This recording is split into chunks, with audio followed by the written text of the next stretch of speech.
Amen. Nitasoma kwa uwezo wa Roho Mtakatifu. Kitabu ni cha Waefeso kuanzia mstari wa 13 inasema, lakini sasa katika Kristo Yesu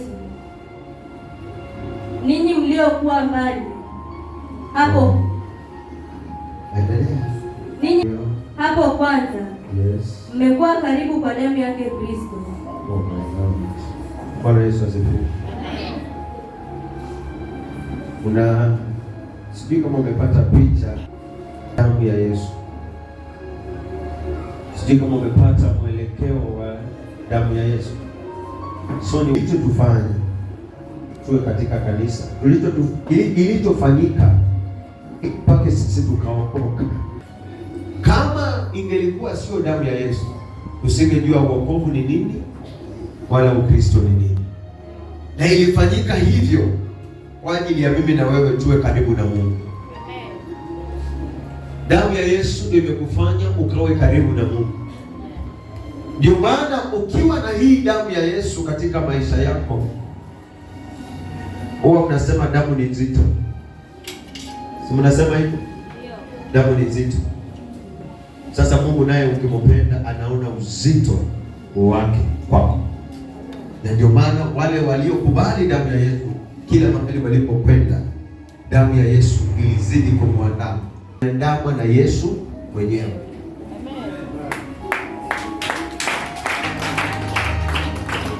So damu ya Yesu ndio imetufanya tukawa karibu sana Mungu. Ndio basi unaona sasa unaitwa mtoto wa Mungu kwa kupitia damu ya Yesu. Alikukomboa kwa damu. Alikuita kwa damu. Anakuinua kwa damu.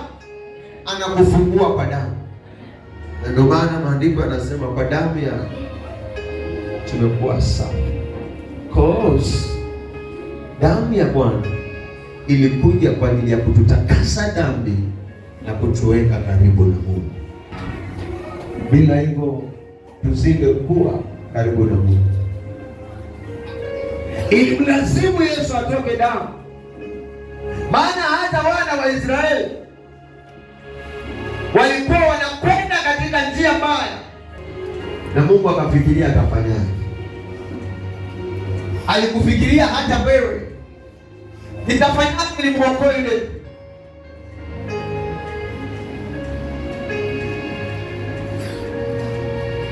Na nguvu ya ajabu damuni wa Yesu, na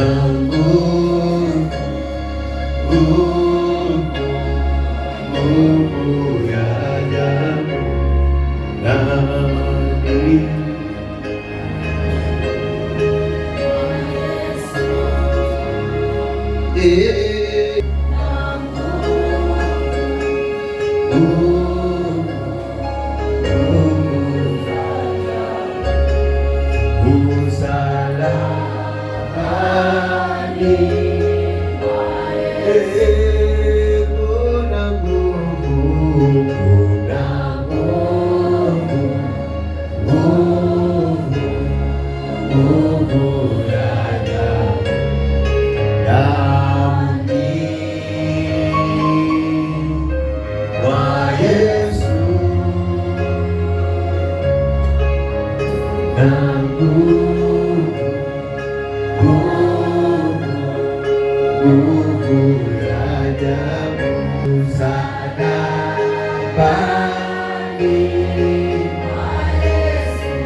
Pigia pigia hiyo.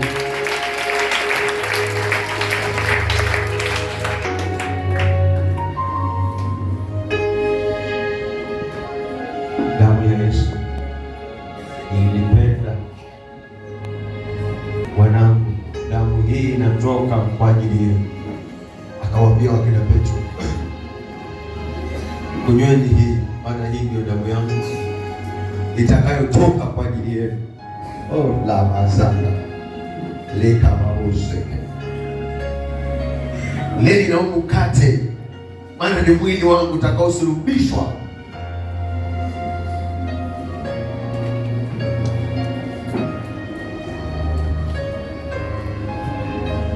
Baba, nikisoma neno lako ninaona ni kama ninaona msalabani vile ulivyowekwa pale juu. Roho yangu inanishuhudia nilikuwepo pale. Roho yangu inanishuhudia nilikuwepo.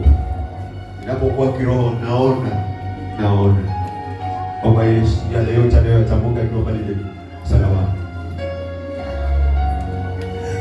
Hata kaambia watu sione hawa wananiumiza na kufanya hivi, iliandikwa nipitie haya ili niokoe John.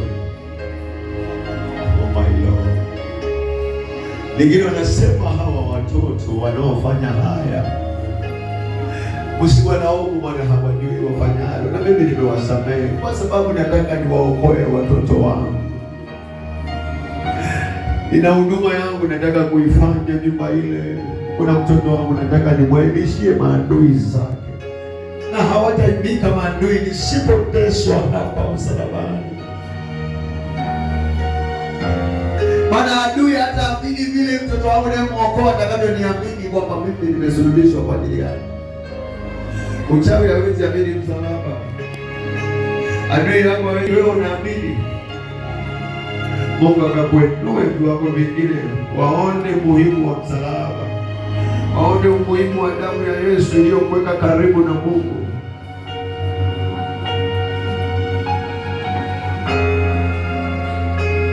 Usichezee damu. Nasema ulinunuliwa kwa damu ya thamani kubwa sana. Kitu kinachokuweka karibu na Mungu si kitu rahisi, kimegharimu.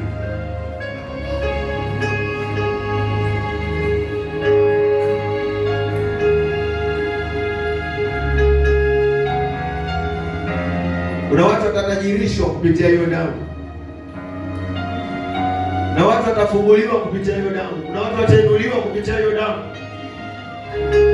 Hawezi kuwa karibu na Mungu na ukose kutajirishwa, ukose kupokea. Babako hajawahi kosa chochote. Wacha tuende Waebrania 10:19 usikie nasema nini. Ndio ujue kuna watu siongei maneno yangu, naongea maneno ya Mungu.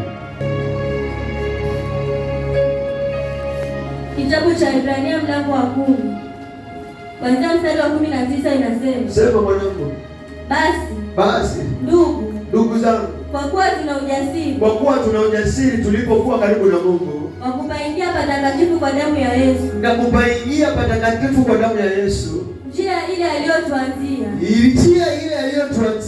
iliyo mpya. Basi ndugu zangu, tuna ujasiri wa kupaingia patakatifu kwa kupitia damu. Ndugu zangu, maana tunao ujasiri wa kufanikiwa, tunao ujasiri wa kuvipokea, tunao ujasiri wa kupona, tunao ujasiri wa kushinda.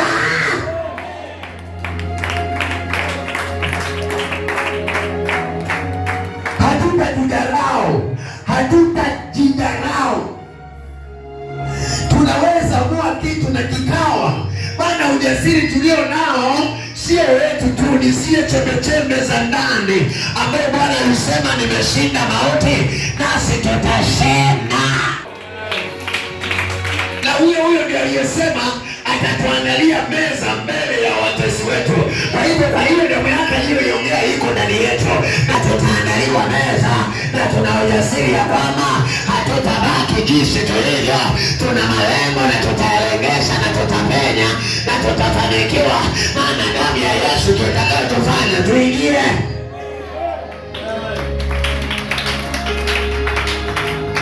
Nikiwa na hii damu ya Yesu siogopi chochote kitakachokuja mbele yangu, maana yote yaliyotokea Yesu aliyashinda. Baba alinipokeza kijiti cha kwamba mwanangu kashinde.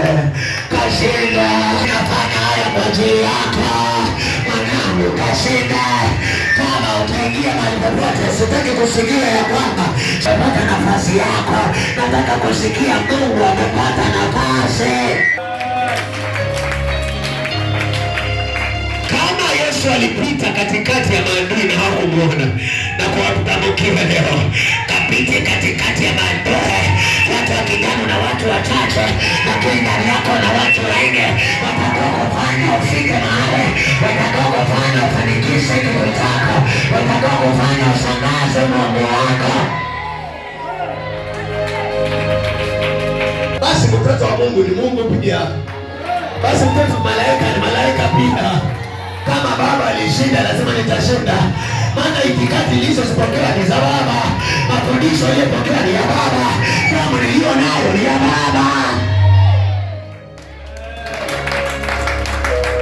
Na kama huyu Baba alianzia chini, alizaliwa kwa zizi la ng'ombe, yaani alianzia chini, alafu mpaka akatetemesha mafalme, wakina Herodi wakatetemeka, wakina Pilato wakatetemeka, na amezaliwa kwa zizi la ng'ombe. Na kuambia haijalishi nazaliwa kijiji gani, kuna mahali watu watakujua. Falme sitakutambua, falme sitakutambua, falme sitakutambua.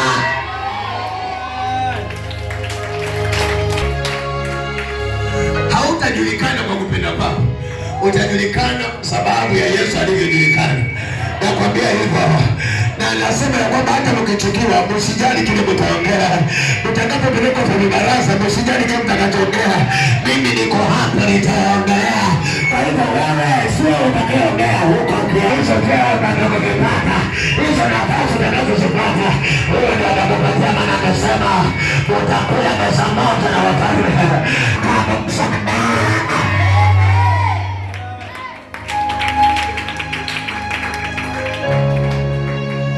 Na ujue na kwamba raundi ile walimuua mfalme, lakini watoto wake watapendwa kwa sababu wamenya mahali ambapo Mungu amewaponyesha, na mtaheshimiwa.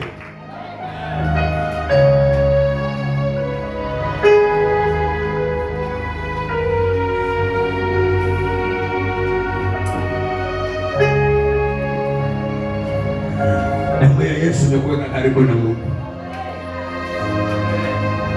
Afurahi pale maandiko yanaposema wote wanaoongozwa na Roho ni watoto wa Mungu. Ongozwa basi kila mahali unakapoenda. Ongozwa kila mahali unatofikiria. Ongozwa kila kitu unachokitamani. Mungu akuongoze tu mwanangu. Usikate tamaa. Wala usikate tamaa. Kuwa na ujasiri ya kwamba unapokea. Kuwa na ujasiri ya kwamba vile vitu vitaenda sawa. Kuwa na ujasiri, usione kushindwa. Aendaye vitani akiwa na ujasiri anajua anaenda na narudi na ushindi.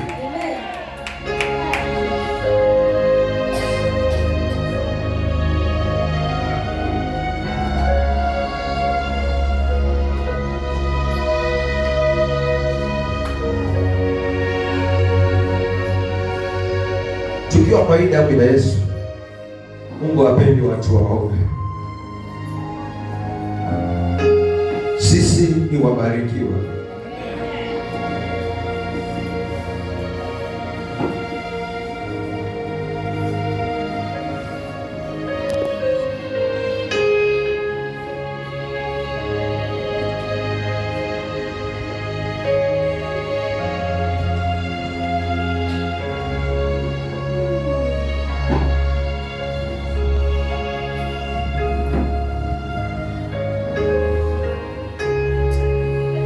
Vile Mathayo tu, lakini akuombea ile Mungu amenipatia subira kwa ajili yako. Siwai give up. Usiwahi kukata tamaa. Ona baraka, ona kufanikiwa.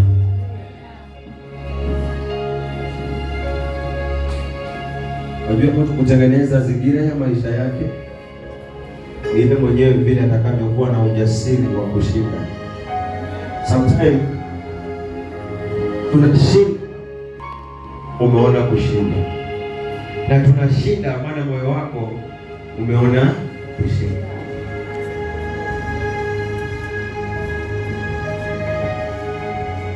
Mahali popote tunapopitia shida, dhurugu, matatizo ni ya muda tu, na kweli yatakuwa ya muda, maana karama yako ndio una.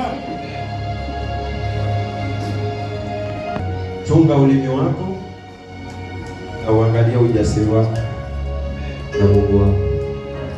Kisema hiki kitu ni changu, ni chako, hata kutokee dhuruba gani kitakuwa chako. Atakaye kuwezesha ni yule aliyesema yote yamekwisha msalabani.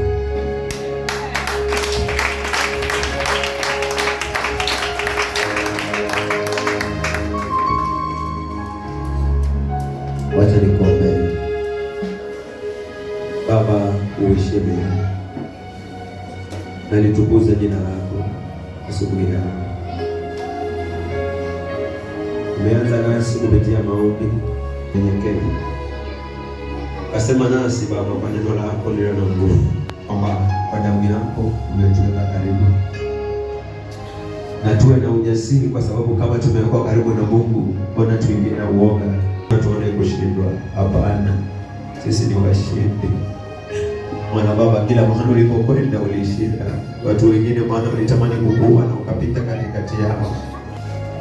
Kuna watu watatoboa katika life na maisha yao yatabadilika, na watu wengine waliodai ya kwamba watafanikiwa watafanya kusikia tu habari nzuri ya kwamba mtu fulani kiwango alichonacho ni cha ajabu sana. Na kwa sababu Bwana tunaamini ya kwamba Mungu anaweza, basi utatuwezeshea, maana hakuna lisilowezekana kwako. Imani zetu hazitaenda bure, maana ulisema tutakapoamini basi tuamini ya kwamba pia tunatendekewa. Mbaya juu ya kwamba lile jambo analoliomba litatendeka. Ulitufunza katika kitabu cha Yohana, na tunaamini hilo. Wacha bila Baba umesema nasi ni asubuhi, tunaamini ya kwamba Bwana litatendeka.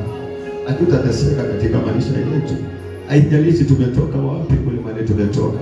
Hata Yesu Baba yangu umetukumbusha tena kwamba mahali ulipozaliwa ni zizi la ng'ombe, lakini kifo chako kilitetemesha wafalme, na bali na hivyo Baba ulifanya kupaa kwenda mbinguni. Yesu, hakuna mtu ambaye atakufa bila kuachia urithi watoto wake kwa amani, maana ndivyo ulivyofanya, na jina lako halikusahaulika tena. Kuna mtu jina lake haitawahi sahaulika tena katika maisha yake, kwa sababu ya yale ambayo unaenda kuyatenda katika maisha yake. Baba, uwabariki na asubuhi, onekana asubuhi. Basi nimetamka neno la baraka, la ushindi na kufanikiwa, na kwamba kila mahali watakapokwenda Mungu wasionekane wao kwa sababu ya damu yako, bali waonekane wao wewe, na kuwatendea yaliyo yako, na maisha yao Bwana yakabadilike, yasiwe maisha ya kudharauliwa tena. Nilivyosema kwamba Baba unatuandalia meza mbele ya watesi wetu, yakatendeke haya, na ni katika jina kuu la Yesu Kristo aliye hai sisi sote tumeomba na kuamini Bwana. Amen.